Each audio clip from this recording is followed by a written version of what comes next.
ఓం గురుభ్యో నమ. మా వీడియోని మీరు ఇప్పుడే ఫస్ట్ టైం చూస్తున్నారంటే మా వీడియోని లైక్ చేయండి, షేర్ చేయండి, సబ్స్క్రైబ్ చేసుకోండి. మేము చేసే వీడియోలు మీకు కొత్త కొత్త వీడియో నోటిఫికేషన్ ద్వారా వస్తుందండి. ఇది కనబడుతున్న గింజలు, దీని ద్వారా మనం మరుగుమందు అనేది తయారు చేయడం జరుగుతుంది. ఈ మరుగుమందులో అతి ప్రధానమైన గింజలండి ఇది. దీన్ని 3 రోజుల పాటు ఎండబెట్టి ఒక వారం రోజుల పాటు పూజ చేసి మనం దీని ద్వారా మరుగుమందు అనేది తయారు చేయడం జరుగుతుంది.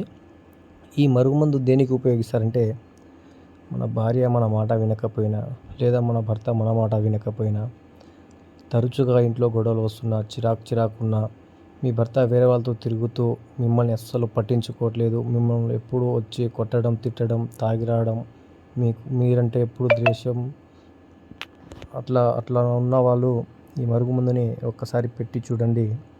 పెట్టిన 3-4 రోజుల్లో మీరు చెప్పినట్టు మీ చెప్పు చేతులు ఉంటారు.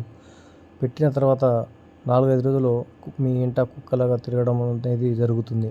ఇది భార్యాభర్తలకు అనేది కాదు, మీరు ఎవరిని సొంతం చేసుకోవాలనుకున్న వాళ్ళకు ఎవరికైనా పెట్టొచ్చు. ఇది ఈ భార్యాభర్తల సమస్యలకు ఈ మంచి ఒక ఉపాయం అండి ఇది. ఇది పెట్టగానే మీకు రిజల్ట్ అనేది మీకే తెలుస్తుంది. ఒకవేళ మీకు పెట్టడం వీలు కాకపోయినా మేము వశీకరణం పూజ ద్వారా మిమ్మల్ని కలపడం అనేది జరుగుతుంది. ఇది మంచిగా ఉపయోగించండి, కానీ చెడుకు మాత్రం ఉపయోగించకండి. దీని ద్వారా ఎటువంటి సైడ్ ఎఫెక్ట్ ఏమి ఉండదండి. జస్ట్ ఇది మూలకాలతో తయారు చేయడం జరిగింది. ఇంకేమైనా ఉంటే చెప్పండి.